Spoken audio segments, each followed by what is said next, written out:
Good morning, everyone, and welcome to Safari Live down here in South Africa, Djuma Game Reserve. And my name is Byron, and on camera with me this morning is VM.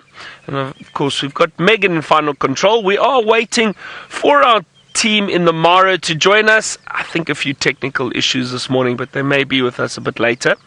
Now, don't forget, we are live, so send us your questions, your comments. Hashtag Safari Live via Twitter is how you do that, and we'll hopefully get through as many of your questions as we possibly can. Now, it's a beautiful, clear morning. As I said to you, this is one of the nicest mornings I think we've had for a very long time. It's just crystal clear skies, sunrise. It's nice and chilly. It's quite cool this morning, so not too hot. Perfect morning. Now, we are going to be in search for some animals today. Anything really. I would love to find lion and elephant. That would be first prize for me today. But you never know what you're going to find out here. With this cool weather, I think some of the predators might be quite active this morning. Hopefully moving around. I didn't hear any lions or anything last night around camp. Did, however, hear and see hyena. Quite a few hyena wandering around and calling around camp last night. But no sign of lion just yet. I've seen a number of hyena tracks around. And I always say this, I'm surprised at how far these animals actually travel. Their tracks are on just about every road. And as I say that, there are some hyena tracks right here that are heading along the road. We're going to keep our eyes peeled for leopards, for what else? Buffalo. We don't know where all the buffalo are at the moment. We haven't seen buffalo for ages. It'd be great to see some buffalo returning.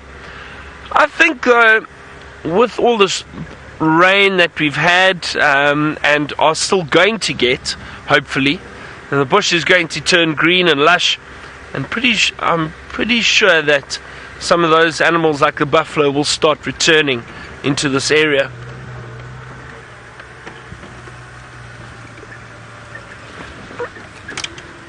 I really can't get over what a beautiful morning it is. Fresh smells in the air. Just clear morning for us. These are some of my best moments in the bush. Just driving around and enjoying the scenery, enjoying the smells, the sounds. A lot of birds waking up now. Or I suppose some of them have been awake for a while.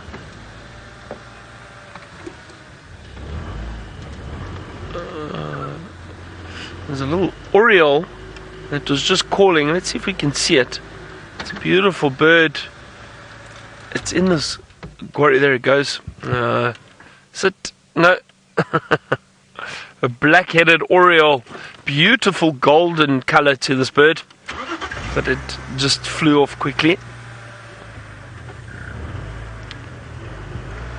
Hope all of you are having a wonderful day, or had a wonderful day, or starting a great day wherever you are in the world.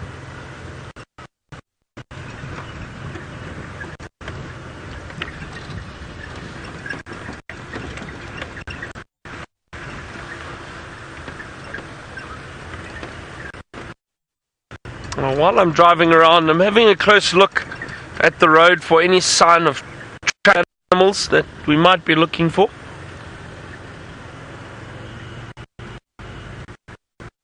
And also trying to scan towns, trees, through the thicker areas to see if we spot anything.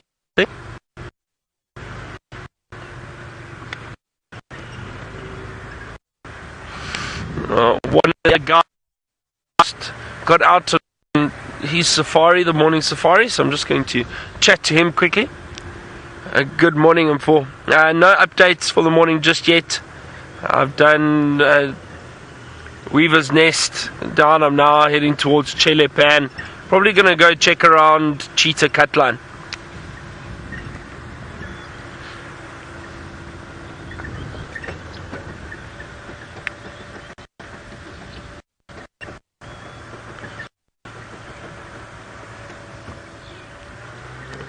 Copy.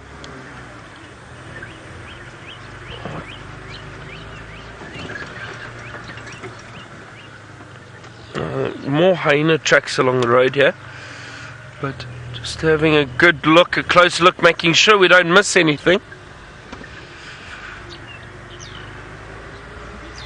As I was saying, just before we caught a glimpse of that oriole, or before I heard it, there are a lot of birds calling. Just heard a blackback puffback.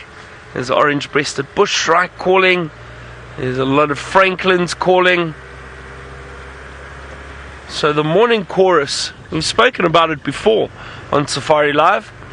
It's a wonderful morning chorus. I just heard a golden-tailed woodpecker screeching in the distance.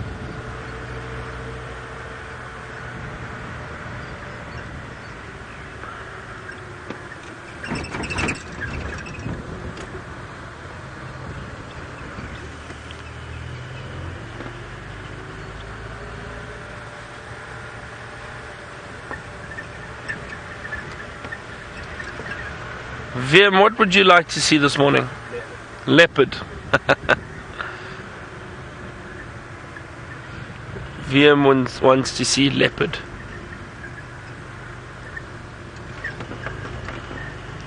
Herbert, you say wild dogs would be just dandy. That would be great, Herbert. That would be very exciting for this morning. Let's just have a close look around here. See every little junction and turn in the road. Just stopping to have a good look around. Make sure there's no sign of any animals we might be looking for. But I agree, Herbert, wild dog could be great. I haven't seen wild dog for quite a while, so it would be wonderful to see them.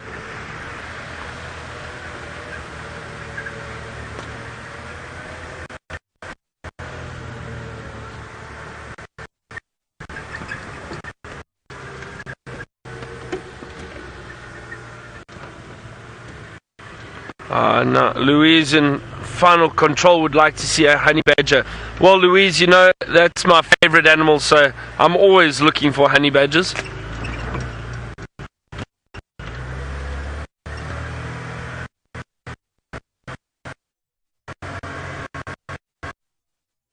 Like customers this morning, yeah. Wild dog, honey badger, Janet.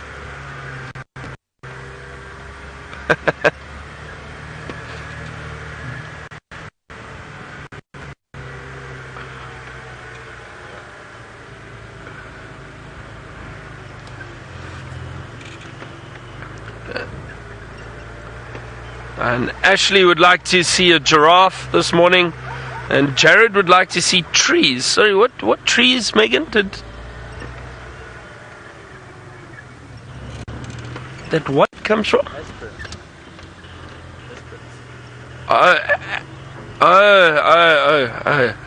Aspirin or painkillers. What tree is that?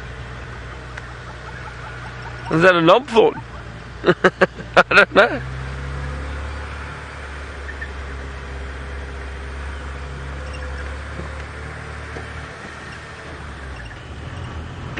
Come on, VM, we've got to spot something. Hoping to find elephant this morning. That's what I want to see most of all. Some elephant.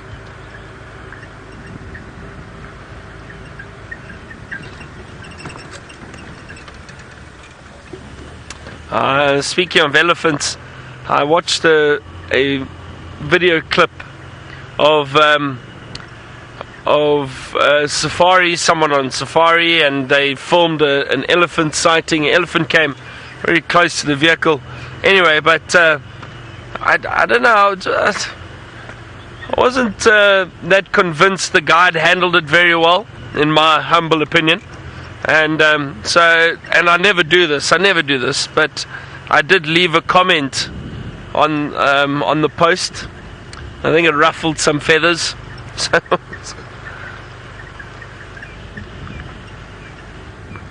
So we can see what happens there. I'll tell you exactly what happens in the video a little bit later. Let's go across now. It sounds like Taylor has got signal, and she's got a sighting already this morning, a lion, and she's got a surprise for us. Hello everybody. Sorry, I'm getting the best possible spot. Let me introduce myself very quickly. My name is Taylor, and on camera with me today is Sebastian. This is live, this is interactive, this is happening right now on Safari Live. But I don't want to even talk anymore, because look at this amazing creature that we've got. He is a massive specimen of a lion with a beautiful big black mane. Don't get too excited, it's not Scar, but he could be Scar's contender. He's walking straight towards a lioness, and he is a magnificent cat. Seb, would you like me to get a front view for you? Are you enjoying viewing his behind? Should we go? Right, he was feeding on a carcass of a wildebeest. So we're with the 3 lionesses, with the 3 sub-adults, and this fella, I think I was telling you about him yesterday. It said that there was a big black-maned lion lurking about the Sand River. And this is him. He is beautiful. I don't know what his name is or what he goes by, but he's in fantastic condition. So I'm going to get back onto the road and over this. Whee! Almost lost my camera. That would have been fun.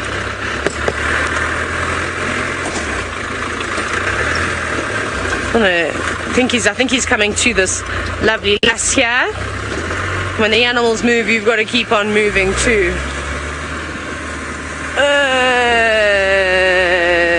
3, 2, 1, and action. Hello, big boy. Look how beautiful he is. Nikki, you've said that he is so beautiful. He is a stunning lion. Look at the sort of mist coming off of his breath too. Oh wow, this is a lovely cat. He's an older boy with a mane like that. He's not too scarred up. A couple of scratches here and there, which is not to be unexpected with a male lion. Look at the curly hair he's got. He hasn't brushed it yet this morning, but like me. I would say he must be around, I don't know, 8 or 9, somewhere around there. He looks like he's maybe a little bit, no, it's 8 or 9. I think he's in the prime of his life at the moment. And it's almost unusual. This is the first time I've seen a big male lion on his own. Normally we see them in coalitions here, especially with there being so many other male lions in the area. It's actually a good idea to shack up with a couple of others, and even if you're not from the same pride initially, we know that this can happen, because it's only going to benefit you out here with there being so many other big males around, and we know that there's no shortage of them. But maybe you've seen him before. We're quite close to the Purungat Bridge. I believe he hangs around this area. Guides have told me, but I haven't got a name for him just yet.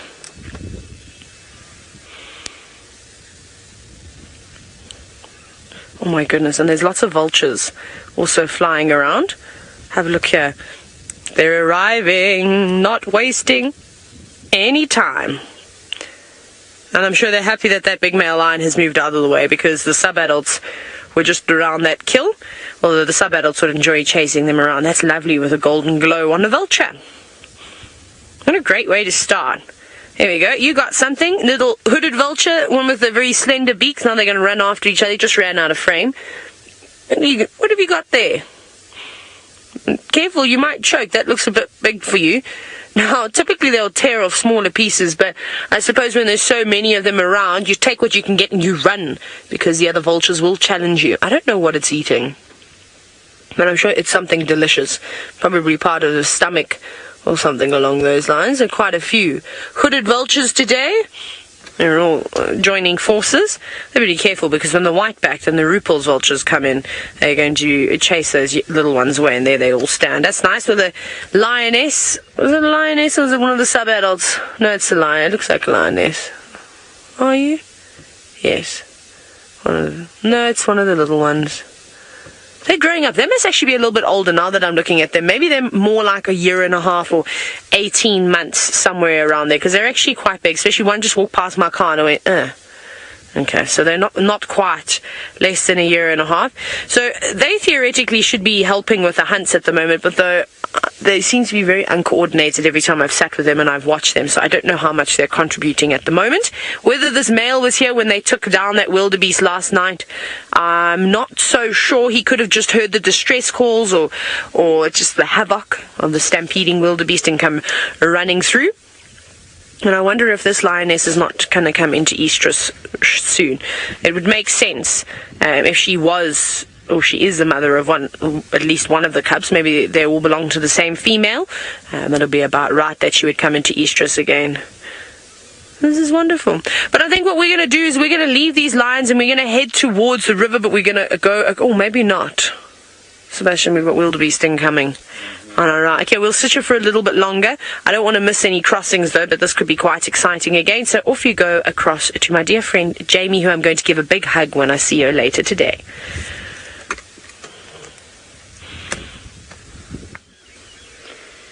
A very good morning to all of you, and I'm very excited for the big hug that Taylor's going to give me a bit later. And welcome to another beautiful morning here in the Maasai Mara. My name is Jamie, and this morning Craig is on camera with me, and we've just been admiring the breathtaking scenery after all of that rain. Everything's been washed clean, the sun is shining, the sun is out, and this is probably the stillest, is that a word? Most still? Stillest that this place has ever been. There is not one breath of wind. And this morning when we were driving down the hill, there were these little banks of mist that were ever so slowly dispersing. And with the sun shining off the water that's collected overnight, and it did rain throughout the night, it really creates the most incredible scene. Look at that. All the water that runs through the marsh towards the Mara River. Plenty of water for the animals to drink.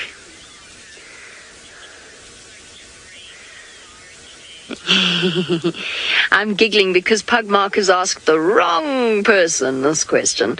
So Pugmarker would like to know if I think it's going to rain, or do we know if it's going to rain in the Mara this afternoon. I would say it's almost certain. I am the world's worst weather predictor. I never ever get it right, and that applies even more so in the Mara. I really am. Usually when I say something's going to happen, it does the opposite. What we do find is that when it's a hot day, which I think it's going to be today, the rain comes in. But sometimes, and to be honest, it baffles me. Sometimes the clouds roll in, the thunder rumbles, it looks as though it's going to be the most dramatic storm, and then nothing happens. And yesterday afternoon, I was sitting in the tent. I was actually busy tidying the tent, to be honest, and it was raining just a little bit. And all of a sudden, everything just broke loose, and there was wind howling. I had to run to cover up all the flaps of our windows because the water was just gushing in. The wind was so powerful. And the whole tent, I actually videoed it, the whole tent was rocking backwards and forwards in the wind. I don't know if it's going to rain this afternoon. I think probably yes. We are going into the small rains in Kenya, in the Maasai Mara, which means it is probably going to rain more and more frequently, and as a general rule it rains more in the afternoon than it does in the morning. But it has rained in the morning in the past. So is it going to rain this afternoon? Probably, I guess. But all the rain that they get is great. It's part of what is meant to happen out here, and it means that it helps the grass to recover from the impact that the wildebeest have had as they've moved through this area. It also means that our plan for this morning is going to be largely dictated by which roads we can drive on. It's going to be tricky driving. We're going to be doing a lot of sliding and a lot of mud flinging, which is half the fun. I'm sure that it is something that Taylor's been experiencing on the opposite side of the river, but let's go and hear from her while she sits with some big cats.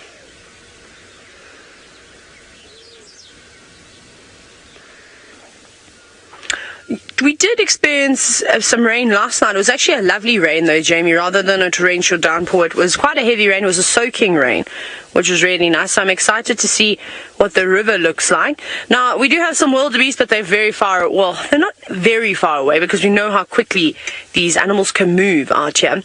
So they're around, but they're streaming in. I've just seen this small group over here, maybe 100 wildebeest, and then if you look across to the right, oh my goodness, you won't even be able to see all of them. So they're starting there, but then there's a bit of a gap, and they're even further behind us. Just on, you can actually see, look like ants. Those are not ants.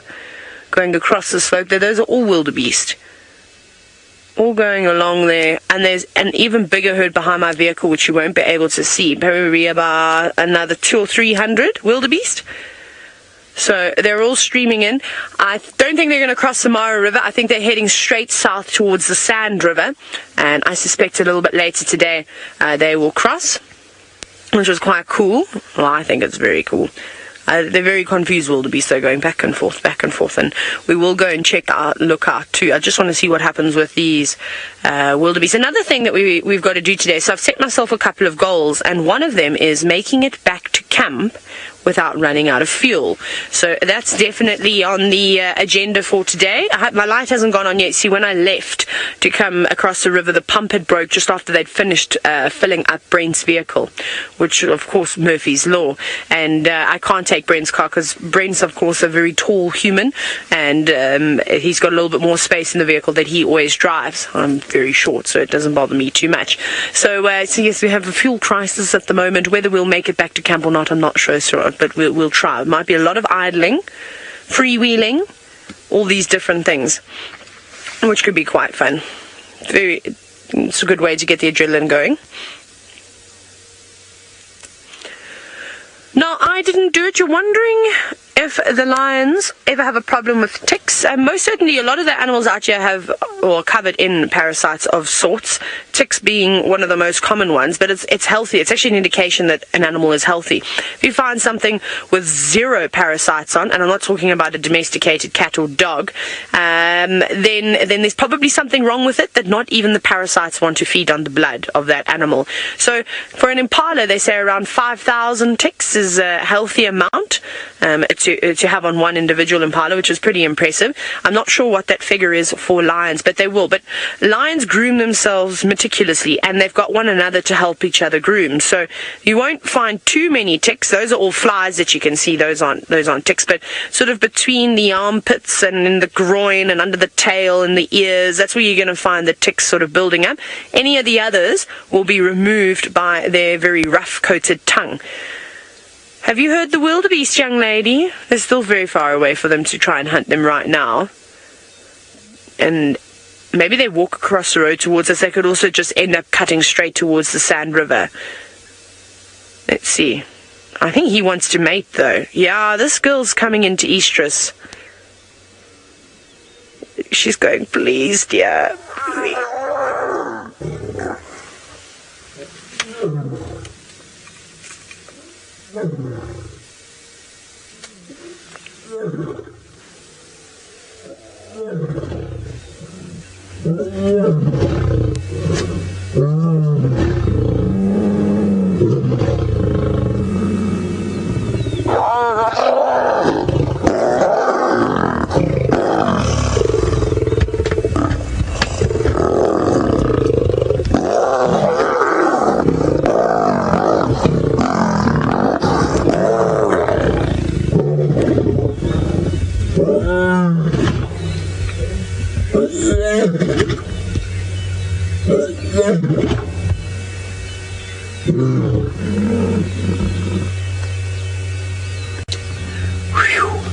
Hey, Sebastian, we're never going home.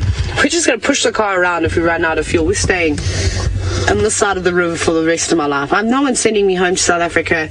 I'm just going to camp here. That was crazy.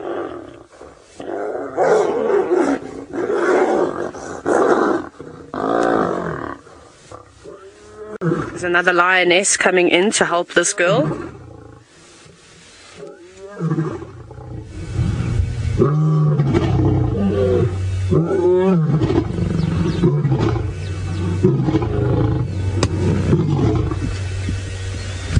And see, she's very concerned.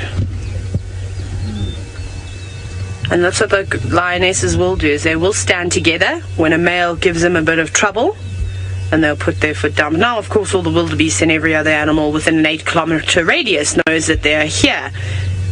But she's definitely coming into estrus. I don't think she's quite ready to be mated with yet, but obviously her hormones are all starting to change now and are getting this male quite excited. And we know what these boys can be like. And you know how sometimes they just don't take no for an answer, and it can be a very tough life for a lioness, just as tough as what it is for the boys out here. If she decides that she doesn't want to mate with him and she puts up too much of a fight for too long, he might end up trying to kill her, because there's no point having her around if she does not want to bear his offspring. So it's very, very tough. But that's why it's important that the lionesses also try and stay together, because one male lion versus 3 lionesses, he's going to get himself into a bit of trouble. He's probably going to get a bit of a hiding from them. Shame, girl. She's now covered in dirt. Sorry that you had to go through that, but you showed him. So well done for standing your ground. But very submissive, though, making sure she stays flat on the ground. I think she's saying, I don't want to fight, but I also don't want to mate. Just leave me alone. I'm not ready. She does not look impressed. How cool was that? I don't know about you, but the whole vehicle was rumbling like you have no idea. I had to hold onto the steering wheel. It was going to vibrate out the car. There was so much vocalization going. Now what he's doing, he's just walking around. He's sort of scent marking in this area. But the wildebeest have changed direction, so they're not going to come here. They have obviously heard all this commotion. Now he's phlegm and grimacing, so one of the lionesses must have urinated over there. Oh, you're an older boy. No, he must be maybe closer to 10 years old now, seeing his teeth. Look how messed up they are. I'm going to say maybe he's about 9 or 10 years old, this fella. Now, Olga, you're wondering if it's true if their mane gets darker during the mating period. I think I heard that correctly. If that was so, no, it doesn't. So their manes get darker with age, not just when they are mating with females. So they aren't able to change that coloration. And not all male lions will have dark manes either. It's just got to do with genetics. The most famous lions with the biggest and the darkest of black manes are the Kalahari lions. They've got exceptionally incredible black mane. But he's got a lovely, lovely mane as well. Yeah, he's been around, this fella. I wonder who he is. His teeth are yellow, they're broken. He's obviously had many battles with not only other lions, but probably buffalo and all sorts of other prey. But what a beautiful boy. I'm sure those teeth have stories to tell. Very, very, very nice. And I'm just starting to hear the soft hum of the gnu's. I think they're all running to catch up with one another. They don't look too full, though. He's obviously had most of the kill.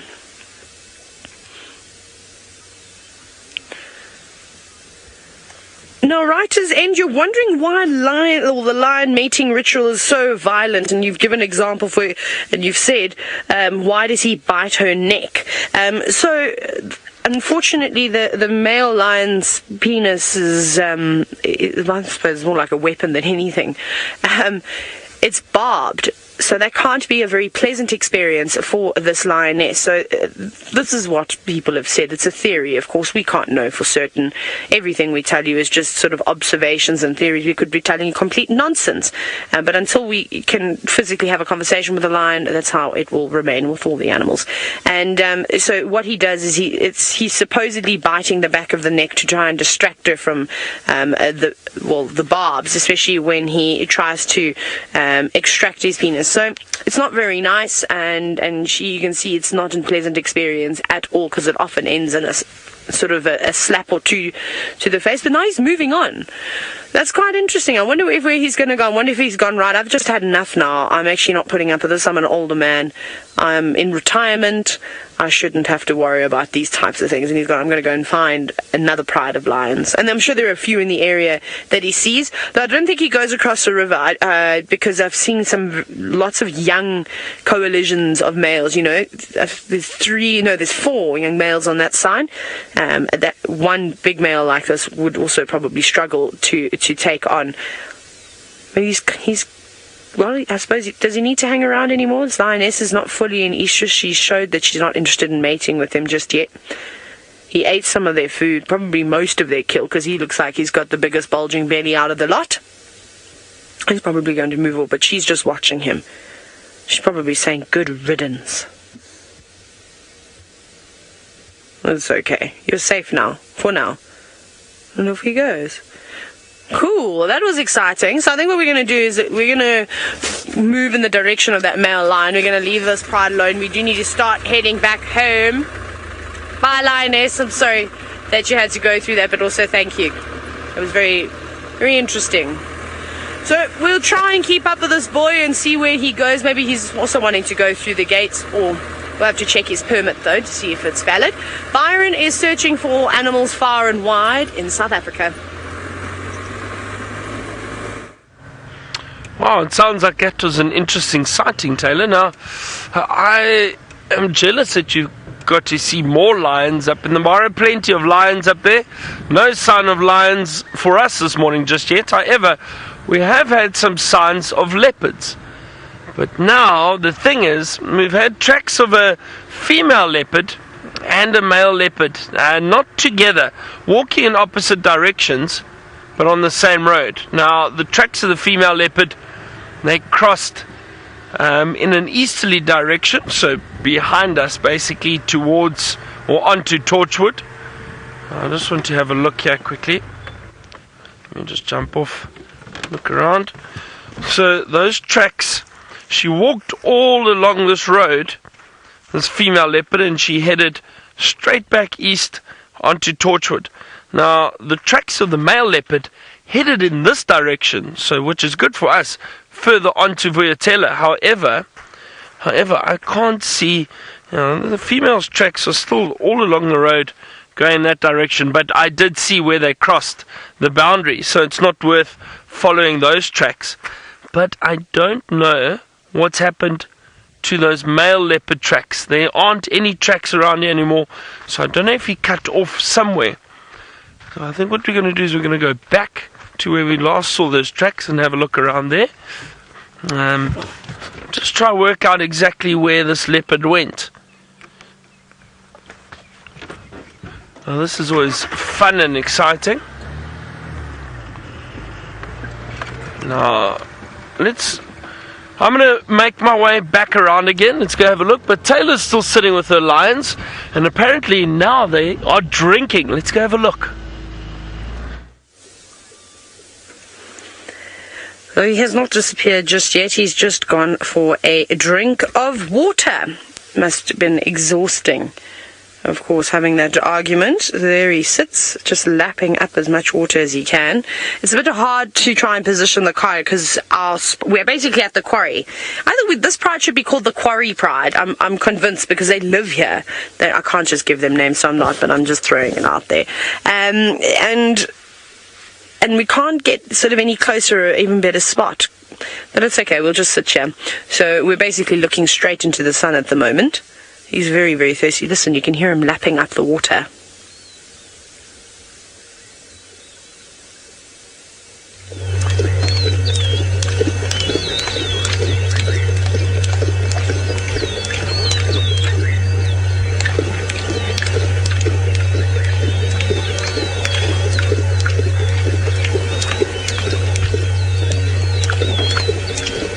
Thirsty cat.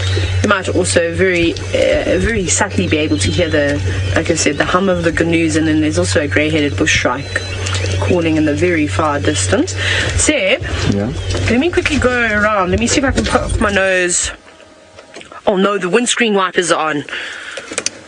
How do I turn them off? Oh no. I'm gonna try and get us a better spot. I think if I go through here. Low range engaged. Oh, I can't use. I've got to use low range sparingly because I'm going to be using too much fuel.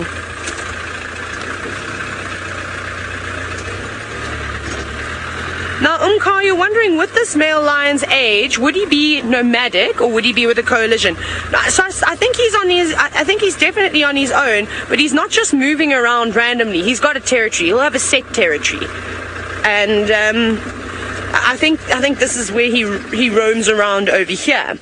In this particular area. Maybe he doesn't have a huge territory because he is on his own, so he might have to be quite selective about that, and sort of just keep to a small stretch of the Sand River and around the Mara River, and because I haven't seen him anywhere else before, and I spoke to a guide, and it seems as though he sort of moves between this pride and the Sand River, so maybe there's another smaller pride of lions around that he sees. Maybe this is all he's got left. Maybe he's been pushed out by some of the bigger coalitions. But have a little listen again. It's nice to hear him drink.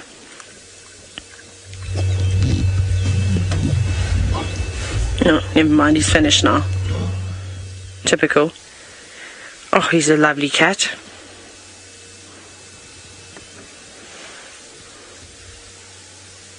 He'll walk straight towards us. Or right past us.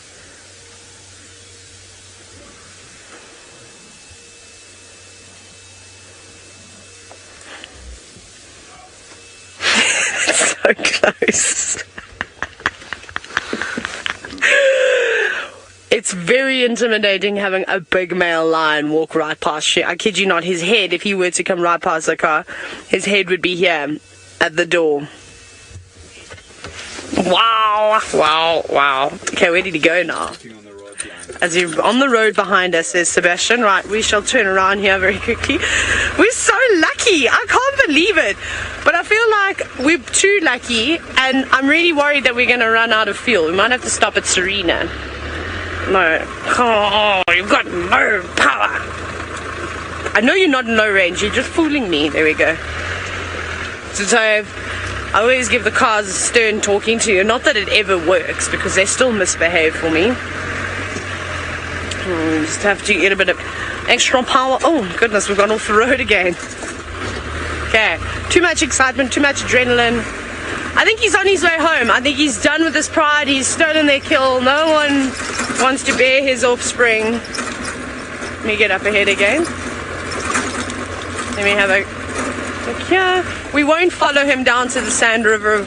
We've had quite a bit of rain, and I don't want to, of course, go off-roading in the forest. We're not allowed to, because they're one of the few forests. And he's just scent marking now.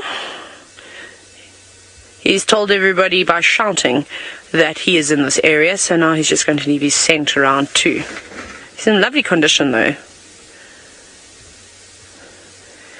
It almost looks like he's managed to avoid conflict just because he's got such a clean face. His teeth tell a completely different story, but the rest of his body is actually quite deceiving. He looks like he's got the body of a young fella. Oh wow, what an impressive lion.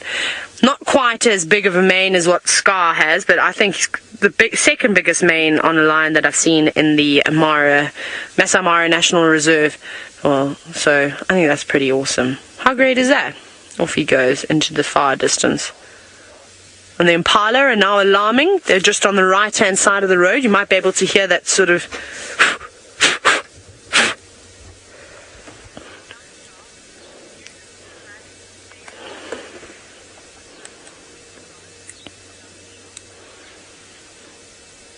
Now they've stopped, but you can see they're looking towards him, but they're not really worried.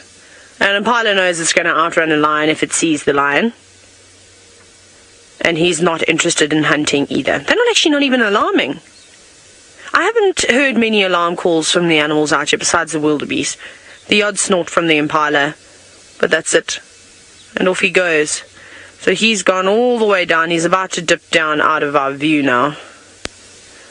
Thank you so much, Mr. Lion, whoever you are. I hope to bump into you again because you are beautiful. But I hope you enjoy your rest. He's going to go and find himself a nice shady spot now along the Sand River. And he is going to enjoy his day, which is quite cool. Right, we're going to head towards the Purungut Bridge and get across onto the other side of the river and see if there's any gatherings of wildebeest. Jamie has found herself the tallest creature of them all.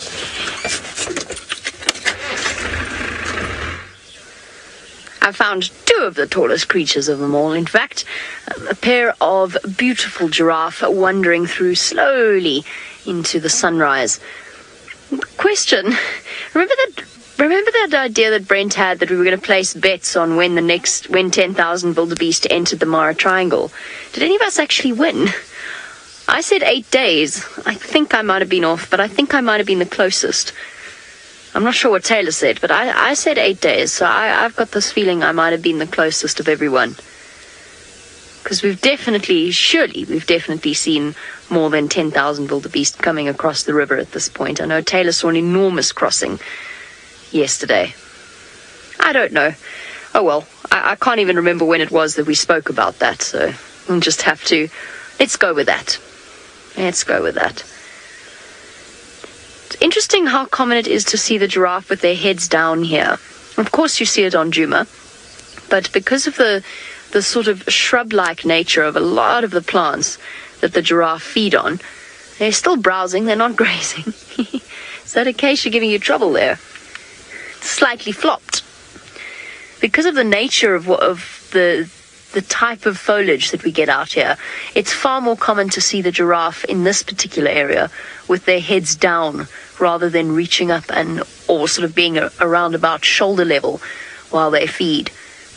And typically when you look at the giraffe in South Africa, you usually find that the females tend to feed with their heads down or lower than the males do. Obviously, part of that is part and parcel of the fact that the males are taller. But there's also the fact that is an evolutionary way of removing competition. Whereas here you see the males and the females feeding with their heads down.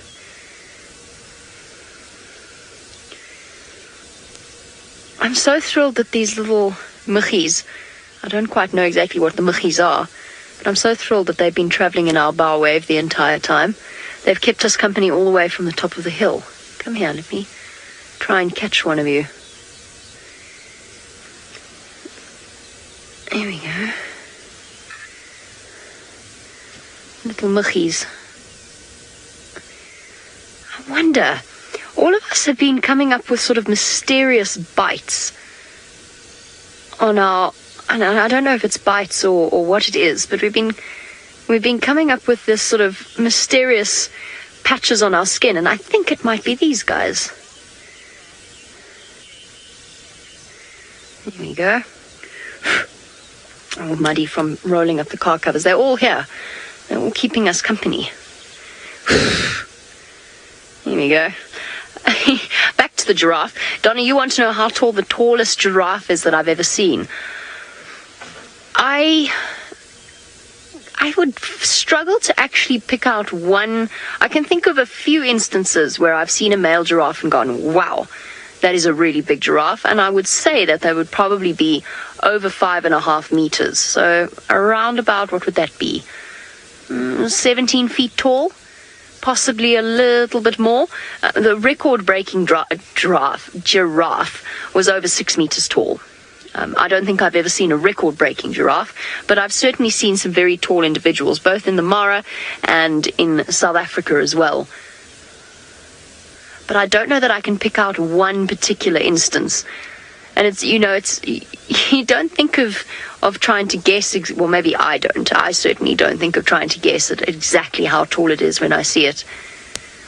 I also realize that occasionally we become so accustomed to seeing creatures like giraffe, especially far away, that we forget just how, first of all, peculiar they are, as they really do start to look strange if you stare at them for too long. It's like saying the word potato repeatedly. It starts to sound odd.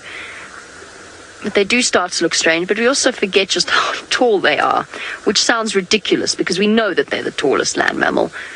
But somehow you just lose track of that fact.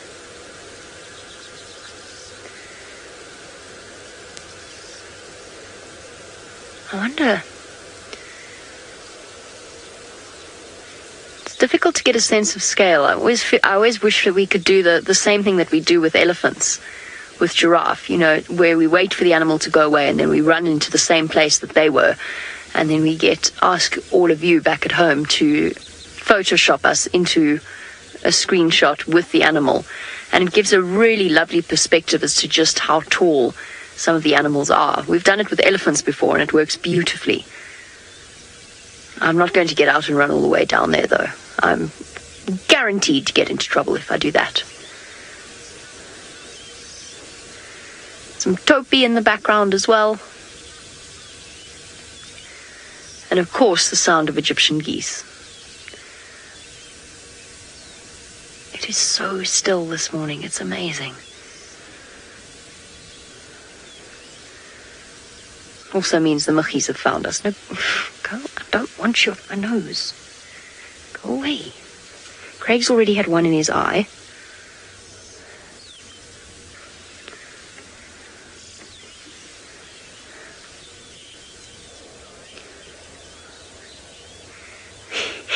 Quad, when I was a little girl, I used to have dreams that I don't quite know how to describe it, that I could talk to all the animals.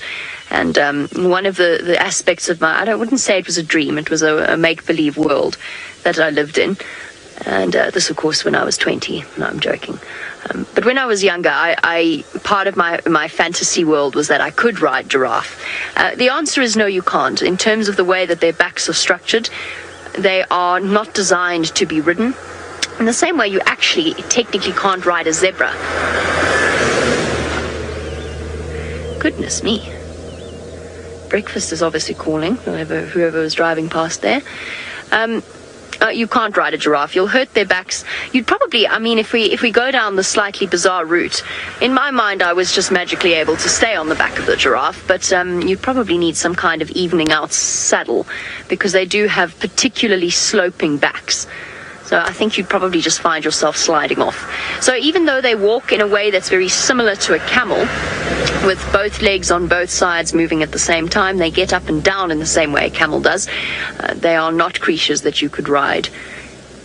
I'm not sure if anybody's ever tried it in history. I'm sure somebody has somewhere. But of course, we've got horses and donkeys and camels. We don't need to ride giraffe.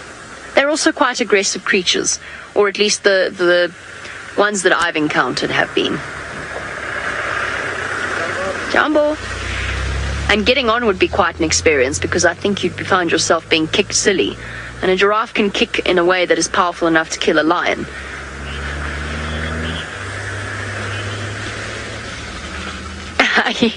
Stanley, okay, true. Fair enough, yes, if you are an oxpecker. I had sort of assumed we were talking about human riders, but yes, if you are an oxpecker, you absolutely are given a free pass to ride a giraffe in return for services supplied, which includes removal of ticks and occasionally earwax. Morning. Look at this little baby topi to the right there, Craig. To the right of the giraffe, there's a little baby just past the right of that dead tree. There was a baby topi dashing about, full of the joys. Survived a rainy night. There we go. Doing a little hop, skip, and jump. A couple of them. Hopping, skipping, and jumping around.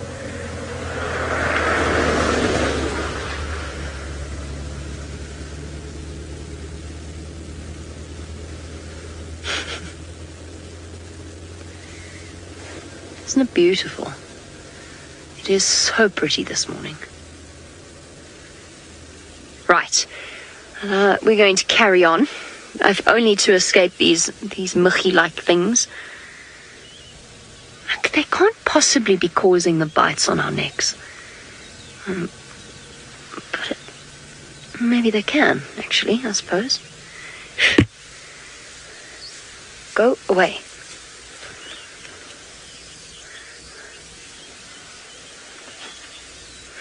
One quick lastly, because I've just seen there's a third giraffe coming to join us, so one quick look at him. There he is over there. Very tall gentleman, possibly the tallest giraffe I've seen, I'm not entirely sure. Not at the moment though, because he's bending down. Right, well, we enjoy the beauty of the morning here in the Mara. It seems as though South Africa and Kenya are on the same page when it comes to weather, and Byron is enjoying a stunning morning on Djuma. I am indeed, Jamie. I'm glad you're having a lovely morning that side of the continent too. Now, we've been driving around in search of leopards. However, we have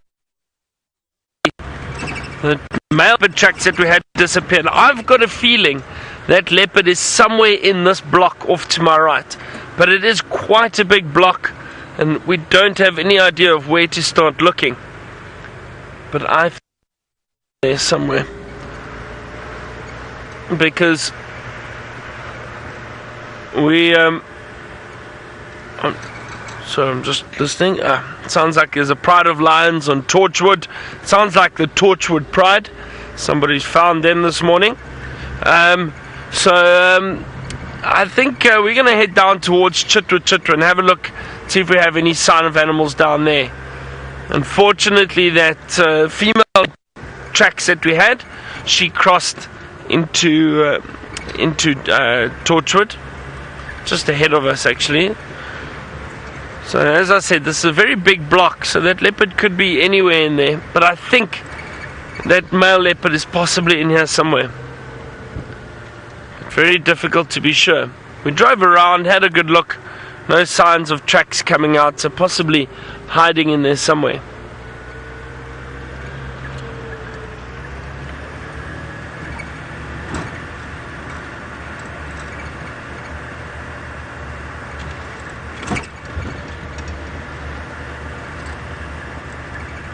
But it sounds like it's been very quiet for everyone. Just listening to the radio, nobody's found anything just yet. Anyway, bar those few lions on the other side of Torchwood, quite far from where we are. No, it's a very big block here. So this is where we had tracks of the female leopard. She crossed just over here and into Torchwood, and then I wonder if we got clear sign of those male tracks here. Maybe we can show you quickly.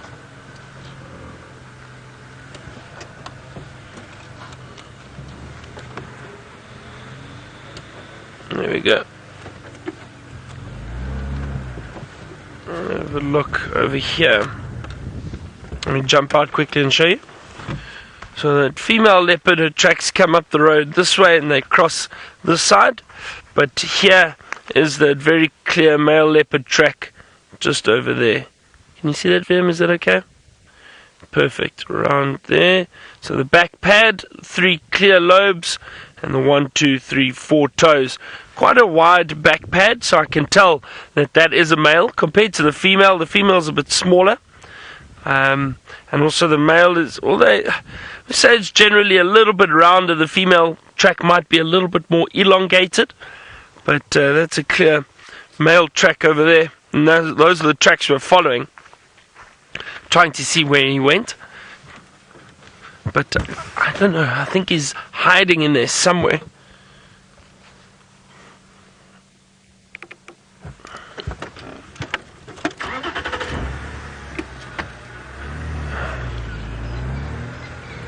Anyway, it's not always easy to find these leopards, as you know, and it's good. It just makes us appreciate those amazing sightings so much more. Now, here are tracks of some animals I have been looking for. Some elephant, tracks of one elephant in the road.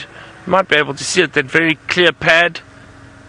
There we go, you see those clear round pads. However, I'm just having a look and I saw some insect tracks on top of the elephant tracks. Yep, looks like little beetle and bird tracks. So that means these elephant tracks aren't very fresh.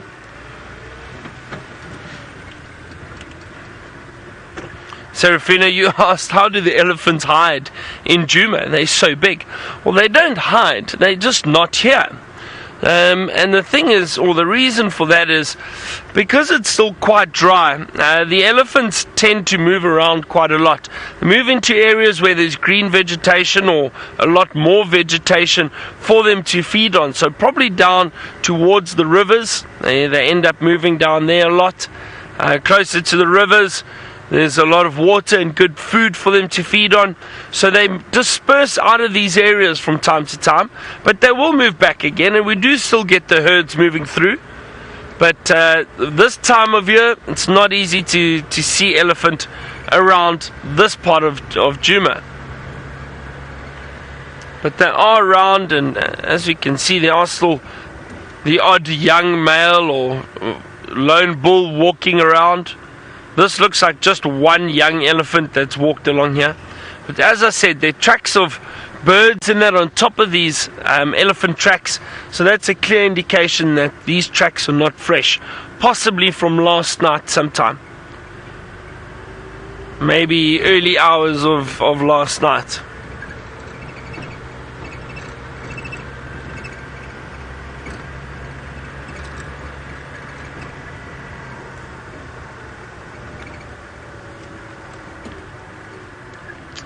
Anna Marie, you say you really enjoyed seeing that herd of elephants that I think we named the short trunk herd, because there was an elephant in that herd that had a slightly shorter trunk. Always nice to see any elephant, I think. But yeah, I haven't seen that particular elephant around for quite some time, so they could be anywhere really.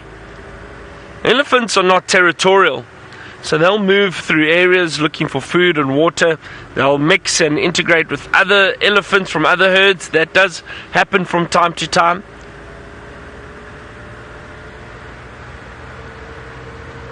And then move off again and head in their chosen direction.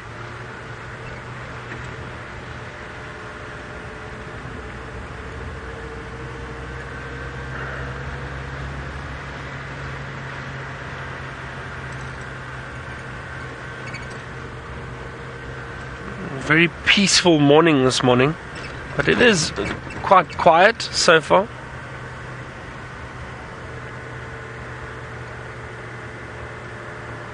Linda, you asked if I worry about the predators when I get out the vehicle. I don't. I really don't.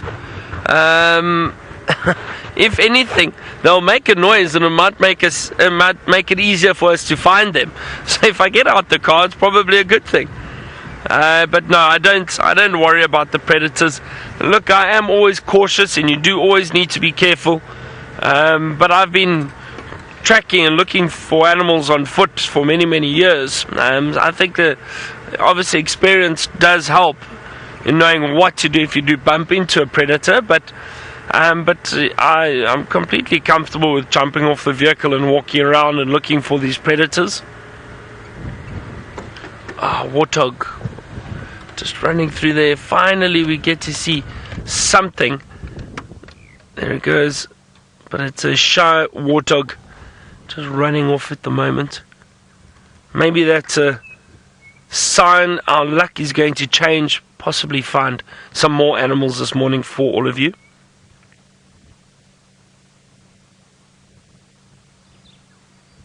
You can just see and get a glimpse of those tusks every now and then. And there it goes. Nice to see the warthogs.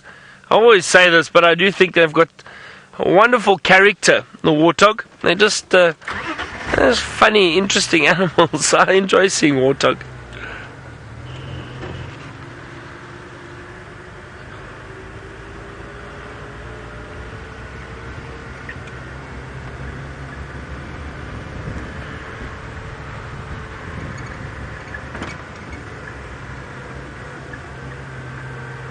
Now, Velma, that's a good question. We haven't seen male kudus around for a long time. I don't know why. I don't know what the reason for that might be.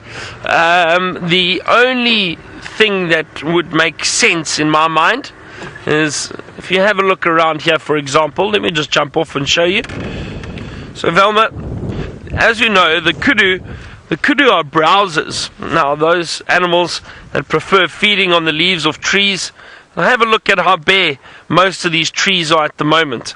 So in my mind I would guess that there aren't many kudu and that around because there's not a lot of vegetation for them to feed on. So they'll probably move into areas where they can find food. That's nature. Think of the wildebeest, the zebra, those animals that we haven't seen around here for quite some time. All of a sudden there's some new grass for them to feed on. And we saw that herd of wildebeest. We saw that herd of wildebeest yesterday. Might start seeing some more zebra around. So I think, Velma, once the leaves start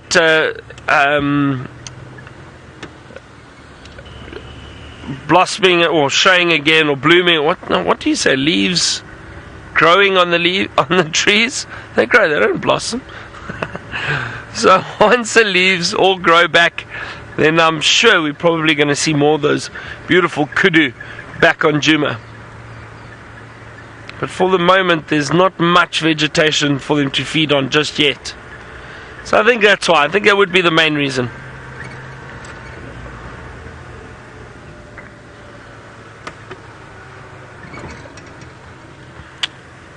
Cindy, good morning to you. And you say you quite a new viewer, so hope you're enjoying Safari Live so far. And you asked about flowers in the summer, and do we have wonderful flowers or many flowers? We do start seeing a lot of beautiful flowers in the summer, most of which I really struggle to identify. But we just need to, it's so funny, as you move through a summer, you start learning some of the flowers, you remember them, and then you go through winter and the summer arrives again the next year, and then you forget about the flowers that you saw the previous summer. So you just have to refresh your memory. But we do get wonderful flowers around in the summer. Some beautiful different colors, reds, yellows.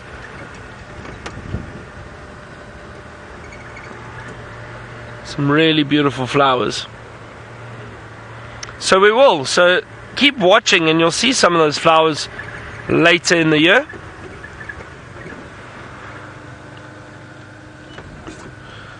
More hyena tracks. So I'm just having a good look around here. These are all hyena tracks.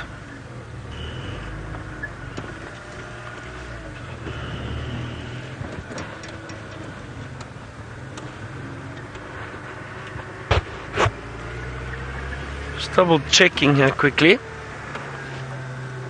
Yeah, all hyena tracks. About 2 or 3 hyena walk down the road here. That's again, I'm amazed. I'm amazed at how many hyena are actually in this area, and the different roads or the distances that they cover. Here's a little Steinbok enjoying some of that green grass I was speaking about. Now it's probably looking for some of the shoots. Steinbok is quite a picky feeder. It doesn't actually eat the grass as such, but there might be little sedges that it's feeding on. It's considered to be a browser. So little leaves of trees or sedges or little roots, or not quite roots, these green shoots. Probably what that Steinbok is looking for, the male Steinbok. You can see the little horns, only the males have the horns.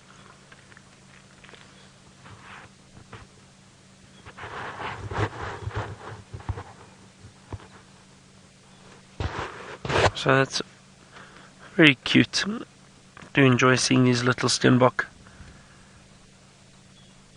Very dainty little antelope, but fast, agile, and very alert. They have to be. They don't have a number of other antelope around to look after them, to keep an eye out for them. Sam, you say such tiny little horns.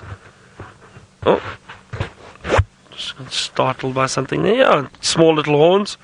Do you see that? It's kind of. Did you see it? Just loosened the soil a little bit, and then or scratched up some soil, and is now urinating and defecating there, I think. Dropping some dung. Now let's see if it kicks sand over the dung.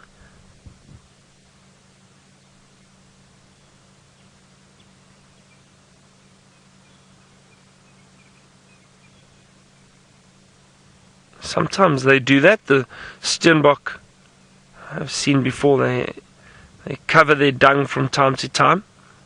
Not always, but I have seen it before. Kick a bit of sand over it.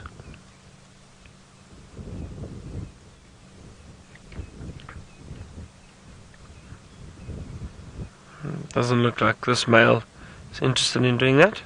A little bit. See his foot, his right foot? There we go. Ah, sure. It's always nice when you say animals do something and they do actually do it. Gives you a bit of credibility. And there it goes. Wonderful. Now, I'm not sure exactly what the reason is for it kicking the sand over its dung. Oh, you see, I was about to say, is there a female here? And there she is. Can you see her through there, Viam?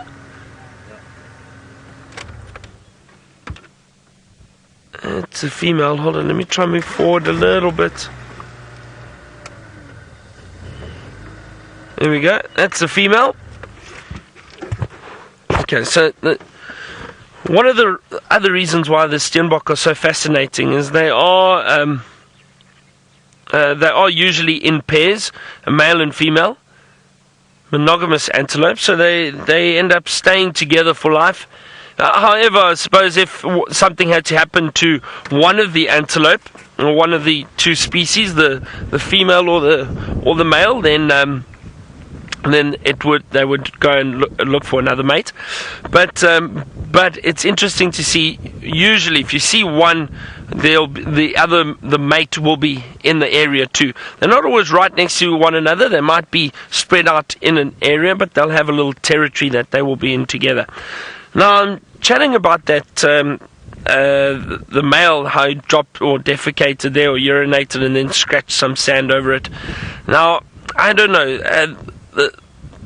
In my mind, and we've discussed this a few times before, is that they possibly try and hide their dung because they're such secretive little animals. They don't want to draw too much attention to the area that they are in, so they try and cover their dung, possibly to mask the scent from predators like leopard or lion. The other theory is that sometimes by scratching the soil open a little bit and then urinating in that, they can leave a scent a little bit longer to mark a territory. But I think in this case it's possibly to cover the dung a bit so it masks the scent, so they're not as exposed, or they don't draw any attention to themselves, maybe from predators picking up on the scent of fresh dung of little antelope. Those are the two theories. I don't know. That's what we think. But it is interesting behavior.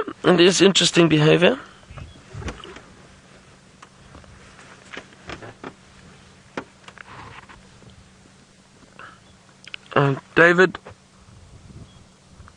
you asked if they are the only monogamous antelope. Now I'm trying to think, David.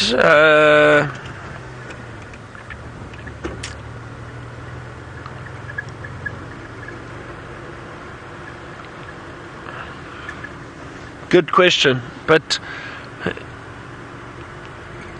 I'm thinking, and I think they might just be, David. I think they are the only ones. I'm not sure about a Dacre or some of those other smaller antelope. Now, let me show you what I mean by the small antelope. Because we have a lot of small species of antelope throughout southern Africa. So have a look here. I mean, I wonder if they got anything.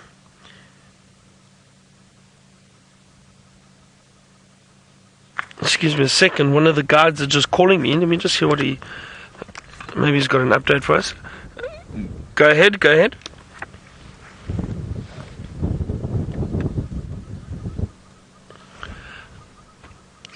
Negative. Looked like those tracks headed into that big block to the east of Buffelshoek Dam and north of Guarri Pan.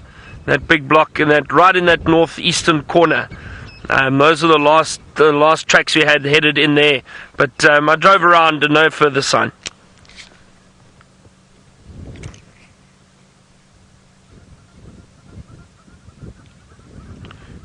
Okay, copy, thanks. Sorry, just giving an update on those male leopard tracks that we saw. So speaking about these little antelope, now it doesn't say, but most of these smaller antelope, if you look, these little Dacre, you don't see them in big groups, normally just a male or a female. From what I've seen, they're generally solitary little antelope. So I don't know if they are monogamous. I would assume that maybe a male will just try to find a female and mate with her. But then we've got these other little Dacre, the red Dacre, the blue Dacre in different parts of southern Africa. But they don't say or mention anything about them being monogamous. Now I just want to have a look here. Sharp's Steinbok.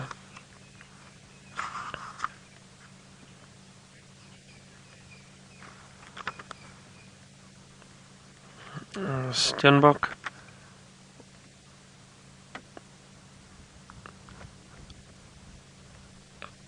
I'm just trying to read here quickly. I'm going to get back to your question now.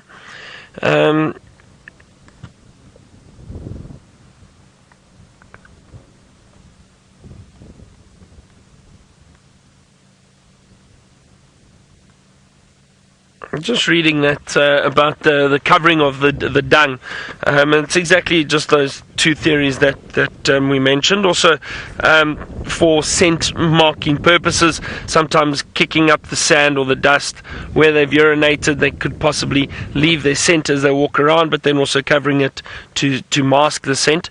Omka, you asked about the Steinbok. If they mate or if they're monogamous, is that not good for or is it bad for their gene pool? No, because a male and female will find each other, they will mate, and they'll have offspring. The offspring will move off and move into another area and mate with other Steinbok. So it definitely doesn't affect the gene pool at all. They won't have related antelope mating. It'll be antelope from different areas. They'll meet up along the way and find territories and set it up for themselves. So it does expand the gene pool. It doesn't mean that you only have similar or related animals mating. If anything, it's better for the gene pool because it forces the animals to go and look for mates elsewhere. Whereas I suppose sometimes, if you think of impala herds, for example, you'll have one dominant male for that season that will mate with those females. Chances are he might mate with the same group the next year. Probably not. He'll probably get pushed out by another male, but I suppose you've got more of a genetic risk in that scenario than you do with a little Steinbok.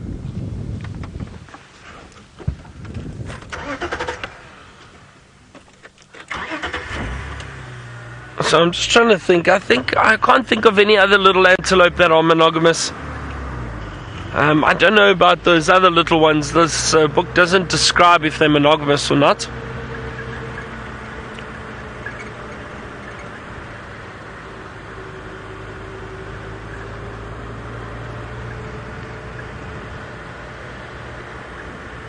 Now James Richard, thanks very much. You've done a bit of research on this quickly, and you say it appears that many of the dwarf or the little antelope are fairly monogamous, and I think you're right. That's what I was saying. I think the smaller antelope are, because they're not found in big groups. So when they find a mate, they tend to stick with that mate. So compared to any of the larger antelope that move around and look for small herds of females, and they'll mate with them.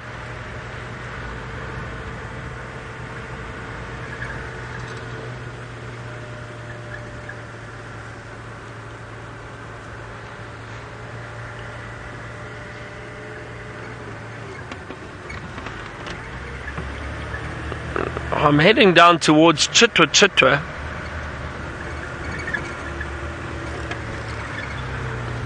Just hoping that we bump into something down there.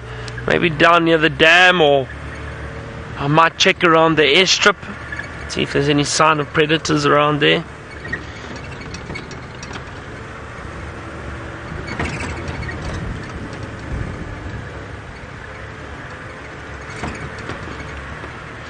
Okay, well, we haven't had too much luck just yet, but we've still got quite a long time this morning to find animals for you.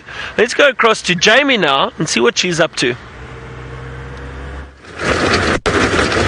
We are on our way to go and see if we can catch up with those elephants that are up ahead of me. I don't think there's a road there, which is going to make life slightly more difficult. And just by the way, speaking of elephants, I did stop and double check the area where we had the mother with the baby a few days ago, and there was no sign of her. I assume that she's gone back to rejoin the rest of her herd. I will know her if I see her, though. We spent a good few hours with her, and she's got a very big female with very large tusks, so I'm almost certain I'd be able to recognize her if I saw her again. Obviously, the longer, or the more time passes, the harder that will be. But let's see if we can find a road to get to these ellies.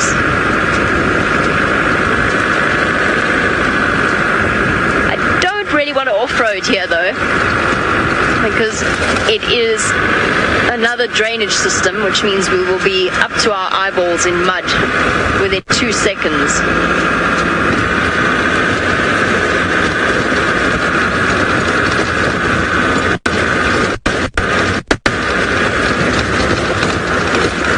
No, why isn't there a road? Why is there never a road where I want there to be one?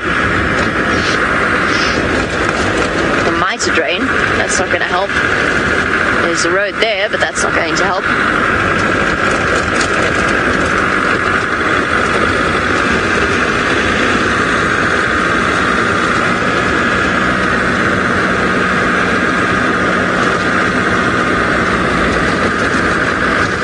Michelle, yes, that would probably be a very sensible approach. No, I never use bug spray when I'm out on the vehicle. Should I? Maybe. It doesn't seem to work on flies, though, and I don't even think it would work on those little muchies, because I think the reason that they're in the car, I think they're a species of termite or ant, a reproductive termite or ant, just like we get the explosions of alates when we're on Djuma. I'm sorry, I can't get to a road. I can't get to these ellies, and they're very far away. I have to try for some other ellies. I don't think it would work, because I think that they are such incompetent flyers. They are so bad at flying that I think that they're just here. They're caught up in the bow wave of the vehicle, and I think all that they would do is end up getting more attached to your skin, because bug spray is quite sticky. The only thing that really, to be honest, I find works, and I've tried citronella and I've tried the natural replacements, the only thing that really works on mosquitoes is DEET products, and I have a degree of reluctance, whether well-founded or not. I have a degree of reluctance when it comes to applying DEET every single day onto my skin. Sunblock is essential. Sunblock goes on every single day, before I go out and while I'm out. Okay, what have we got here? Sitting in a bush. What are you doing there? That's an odd place for you to be. What are you? So no, should I use bug spray? Maybe. Oh, goodness gracious, what have we got here?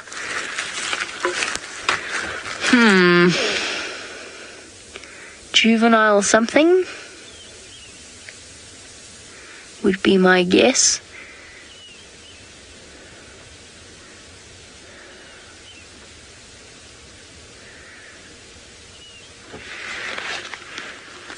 Looking for the same thing I've just been talking about, I imagine, which would be termites.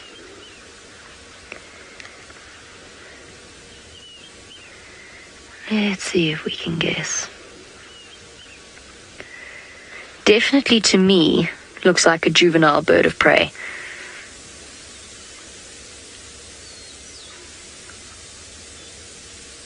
It's just that colouring, that slightly patchy. Wonder what. Whoops. I'm just checking something in my bird book. I'm wondering if it's not a young black-chested snake eagle. Except I think it's got a little bit of yellow on its bill, which would mean probably not. I know that the juveniles do have a brown colour. Well, the immature snake eagles do have a brown colour, and it's quite a sort of a rufusy colour. And it's got a little bit of a chest patch, which to me would suggest that's what it was in the process of transitioning to the adult colouring. But with that yellow beak, I'm also going to leave it up to you birders out there. Hashtag Safari Live on Twitter. Smallish bird. Doesn't look like an eagle to me.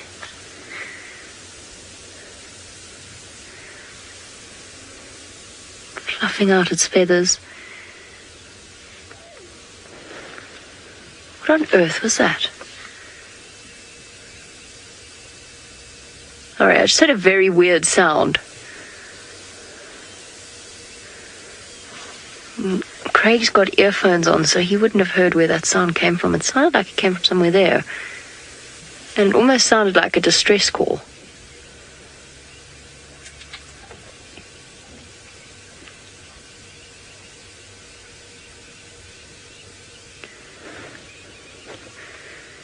Just listening for a second.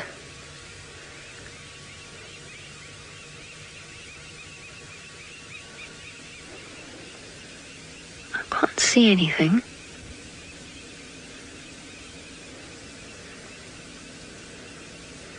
Craig, is that yellow over there? Is that just a yellow rock? Is that a lion rock?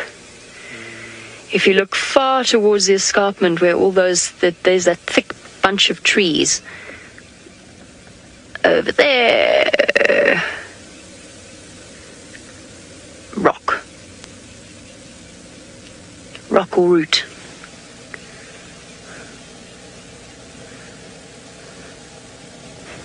Oh, and now the bird's gone.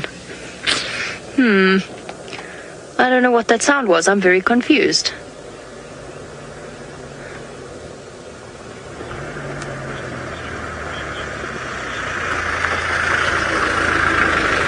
Hi guys. Apparently lots of you are confused about the bird. See, this was my first guess, except that the beak is not... I'm just going to I want to sit here because I just want to try and hear that sound again. It was an odd sound. I don't know how the glare is, Craig. Can you sort of see? You can imagine the transition period between that and that, looking something very similar to the bird that we saw earlier. Hopefully lots of you are sharing screenshots. The problem is the bill. The bill's not right. It's the right size. It's the size of a black-chested snake eagle. I couldn't see its tail. I couldn't see its eye. Other options, what kites are we getting? I think it is too big for a kite. Black kites. No, I wouldn't have said it was a black kite. I have seen black kites around. I don't know. I'm going to go and check the screenshots when I get home. If I had a camera with me, I'd have taken a picture, but I'll check the screenshots when I get home and have a look at the colouring and try and work that one out. I'm not sure what that was. And now it's gone, unfortunately.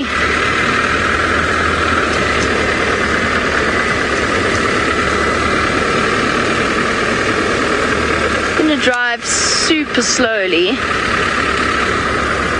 to see if I can... You know when you hear something but you don't properly hear it? You're concentrating on other things.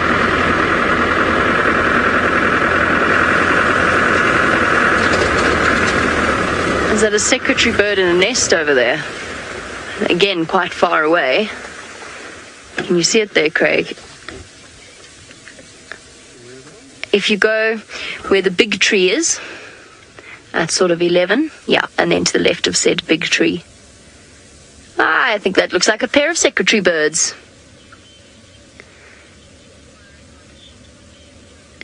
And they're doing a little display, a little bit of grooming. Look at that. That's very cool.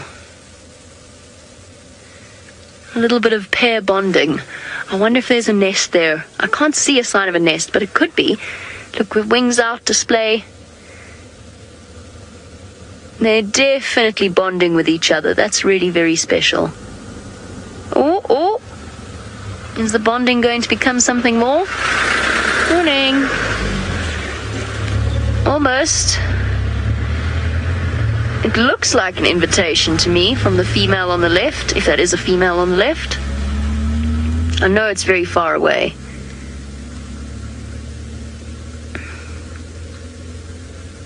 Okay. We'll sit and watch our secretary birds for a little while longer, but while we do that and while we wait for them to decide what they're going to do, let's send you back over to Byron, who is apparently trying to take off from Chitwa airstrip. I was Jamie. Unfortunately, no luck with taking off there. Also, no luck in finding any predators around here just yet. But it was a big herd of impala out in the clearing, enjoying the clearings at the moment. Some really beautiful marula trees around here. These clearings are great, but You can see it's very windy this morning. I wonder if that hasn't affected the movement of some of the animals. Hey.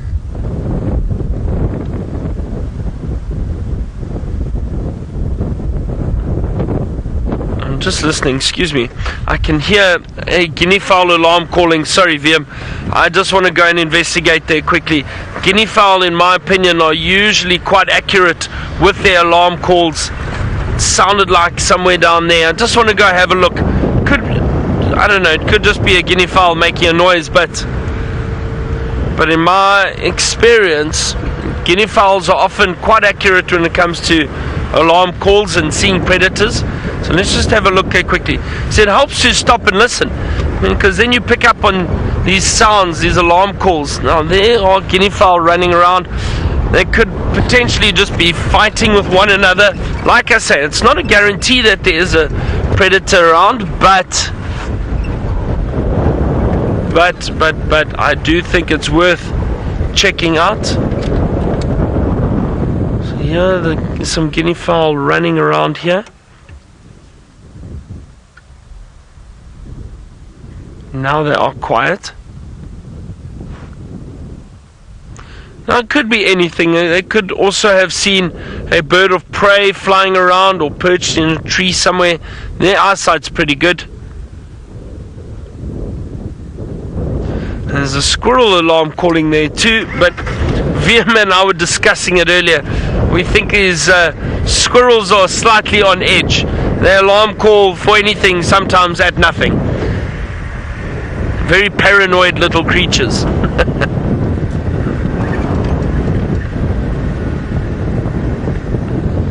The guinea fowl are quiet now.